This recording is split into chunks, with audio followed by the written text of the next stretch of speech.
If you're not willing to go in there and face yourself, you're not gonna find anything. You're gonna live right here on surface, man, right here on surface. So if there is an ending to this world and there is somewhere to go and there's a judgment, you're gonna get there and you might see a chart. And that chart may tell you who the you should have been. And now you get the rest of your life to think about that. Man, I could have lived a much better life if I just would have just suffered a little bit more. If I just would have went in that and realized I had so much more. But fear and the 40% and living here versus living here, being afraid, stop me. Your biggest enemy, the most important conversation you will ever have in your life is the one you have with yourself. You wake up with it, you walk around with it, you go to bed with it. Eventually, you're going to act on it, whether you're good or bad. You have to. That's why the whole thing about this book I have, it's about you. It is about you. It's strictly about you finding who you are. So many people die, live 100 years, never fucking know who they are. Never know who they are. You have to look in that mirror and know there's so much more in here, man. Because I can literally right now be a 300-pound guy spraying for cockroaches still to this day if I did not look in that mirror and say, there has to be more to this. This can't be it. And then willing to go into it, dive deep into it, and give all I have to find it. So that's what all that's about. Let's say there's 10 people in this room, and we're all mediocre. But I'm the best of the mediocre people. I now think I'm great. I'm great. We surround ourselves around people that make us feel great. They tell us what we want to hear. The second we put ourselves amongst the uncommon people, we don't like that feeling, that challenging feeling of that person who's waking up at 3:30 in the morning and say, hey, push your shit on, we're going for a run. We don't like that challenge. We like that person who says, hey, you know what, man, I don't feel good today, man. And they say, oh, it's okay, brother. We'll take a day off. Maybe we'll get a pizza and watch the game. We like that. We love that feeling. Why? Because you understand, man, we're good, bro. We don't want that motherfuckers like this. Hey, man, no, bro. Get your fucking shit on, man. Stop being a punk. We don't want that in our lives. We don't want that person who's constantly challenging our weaknesses. We want that person who's constantly, making us feel nice and good and secure in ours. That's the mediocrity of life. We want to be the best amongst the average people. People wonder, how do you stay hungry all the time? Because after I accomplish something, I don't sit back like a lot of guys who graduate buds, graduate this, graduate that. They get comfortable. They wonder why I'm getting weak, man. I don't know, I lost my edge. What's going on? Because once you hit the top of the fucking mountain, guess what happened? I'm good. I'm good. So you wonder why you're falling down now. Because once you reach the top of the mountain, you got to build another one. That's mediocrity. There's a lot of people in mediocrity who have a nice resume, but they're one-timers, man.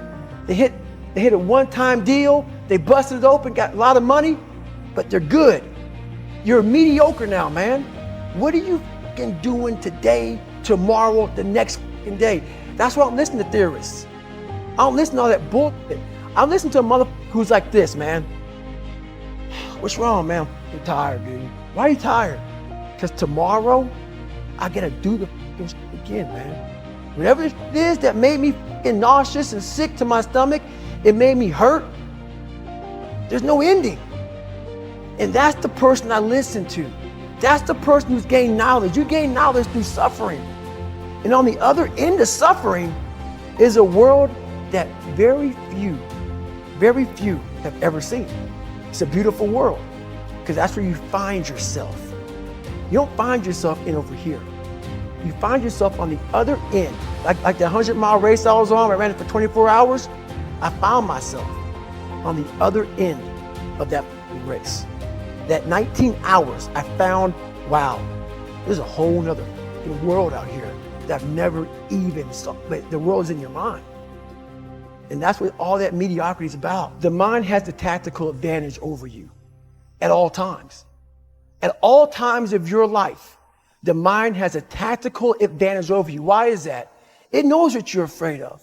It knows your insecurities. It knows your deep, dark lies. And it starts to push you away from that. It pushes you in a direction that is comfortable. The mind controls everything. So what I realized was that when I was growing up and I was 300 pounds and I got all fat and I got all insecure, I realized that my mind kept taking me in this direction. When things got uncomfortable for me, when I was facing my insecurities, I was facing my fears, my mind said, oh no, we have the tactical advantage. We need to get you, separate you from this feeling over here. Life's all about feelings. We want the happy feeling. We don't want that feeling of this sucks. If in that moment, you can answer those up questions and you are now in charge of your brain versus your brain ruling you, that's where all that stuff comes from. So the 40% rule is all of that. You get to 40%, your brain says, we're done. Let's roll, man. This is starting to get painful. This is uncomfortable. So you sit down. You have to figure out ways, and everybody's different. That's how the book kind of talks about, like we all have these things about, 5 steps to this and 4 steps to this. It's a lot more than that. That's all bullshit. It's a practice that you have to, it's a habit. So if you know that at 40%, I'm feeling pain. At 40%, I'm feeling pain. That's where the 40% rule kicks in. Now it starts. Okay, I'm feeling pain. My mind's saying all this to me. It's saying, get out of here, run, flee. The fight or flight kicks in. Okay, we're done. We're not good enough. It starts telling you all these things. You start to believe it because the mind controls all. This is the time where you have to gain control back of your mind. It's okay. Let me see if I can go 45%. And once you start giving yourself more and more hope and start realizing, okay, the mind starts to be, okay, what are you doing? We're supposed to be going right and you're going left. You start then controlling your mind. Start finding more in yourself. And then it goes from 40% to a lot further than that. But that's the start of it though. Get to the spot where your mind is saying stop. Wherever that is, you gotta get there first. And then that's when that starts to work for you. You gotta control yourself in that moment.